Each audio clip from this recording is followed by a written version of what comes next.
So hello everyone, বাংলাদেশে border guard বিজিবিতে একটি নতুন সার্কুলার প্রকাশিত হয়েছে।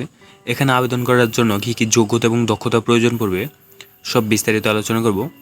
যেহেতু সার্কুলারটা অনেক বড়, আমি সব বিষয়গুলো বিস্তারিত বলতে গেলে অনেক সময় লাগবে, তাই আমি সংক্ষেপের ভিতরে বোঝানোর চেষ্টা করব। তো সঙ্গেই থাকুন। তো প্রথমে 1 নম্বর আছে শিক্ষাগত যোগ্যতা, বেতন স্কেল ও বয়স।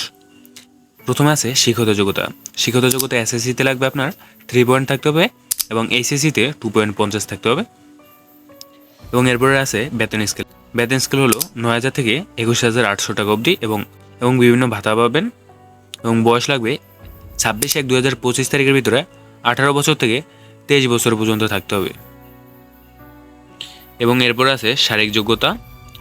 শারীরিক যোগ্যতা পুরুষদের ক্ষেত্রে লাগবে উচ্চতা লাগবে 5 ফুট 6 ইঞ্চি এবং ক্ষুদ্র নৃগোষ্ঠীদের ক্ষেত্রে লাগবে 5 ফুট 4 ইঞ্চি এবং ওজন লাগবে 49 কেজি, আর ক্ষুদ্র নৃগোষ্ঠীদের ক্ষেত্রে 47 কেজি।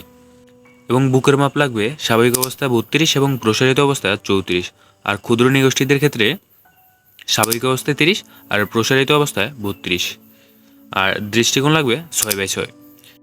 এবং মহিলা প্রার্থীদের ক্ষেত্রে উচ্চতা লাগবে 5 ফুট 2 ইঞ্চি এবং ক্ষুদ্র নৃগোষ্ঠীদের ক্ষেত্রে 5 ফুট, আর ওজন লাগবে 47 কেজি এবং ক্ষুদ্র নৃগোষ্ঠীদের ক্ষেত্রে 43 কেজি। আর বুকের মাপ লাগবে স্বাভাবিক অবস্থায় 28 এবং প্রসারিত অবস্থায় 30, আর দৃষ্টিকোণ লাগবে 6/6। এবং বৈবাহিক অবস্থা থাকতে হবে অবিবাহিত। সকল জেলাসমূহ হতে সিপাহী জিডি পদে পুরুষ এবং মহিলা প্রার্থীরা আবেদন করতে পারবে। এবং এখানে আবেদন শুরু হবে 10ই সেপ্টেম্বর 2024 তারিখ সকাল 10টা থেকে, এবং লাস্ট ডেট হলো 19শে সেপ্টেম্বর 2024 তারিখ। এবং এখানে কি কি কাগজপত্র লাগবে: এসএসসি এবং এসএসসি বা সমান পরীক্ষায় পাশের মূল প্রভিশনাল সনদপত্র, সংশ্লিষ্ট স্কুল কলেজের প্রধান শিক্ষক অধ্যক্ষ কর্তৃক এসএসসি সমান এবং এইচএসসি সমানের পাশের প্রশংসাপত্র, যাতে প্রার্থীর স্থায়ী ঠিকানা ও জন্ম তারিখ উল্লেখ থাকবে।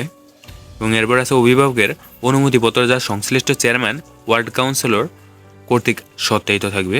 এবং এরপর আছে ইউনিয়ন পরিষদ পৌরসভা চেয়ারম্যান বা ওয়ার্ড কাউন্সিল এর নিকট হইতে বাংলাদেশের স্থায়ী নাগরিকের সনদপত্র। এবং এরপর আছে প্রথম গেজেটের অফিসার কর্তৃক প্রদত্ত চারিত্রিক সনদপত্র মূল কপি সহ সত্যায়িত ফটোকপি।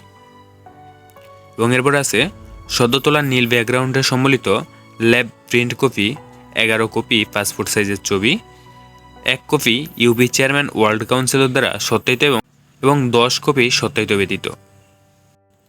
এবং এরপর আছে ইউনিয়ন পরিষদ পৌরসভা চেয়ারম্যান ওয়ার্ড কাউন্সিলর কর্তৃক প্রদত্ত অভিহিত সনদপত্র। এবং এরপর আছে জাতীয় পরিচয়পত্রের মূল কপি সহ সত্যায়িত ছায়া কপি। তো এখানে আবেদন করার জন্য এতটুকু যোগ্যতা হলেই এনাফ। আপনি কিভাবে আবেদন করবে এটা জানতে চাইলে আরেকটি ভিডিওতে জানিয়ে দেব।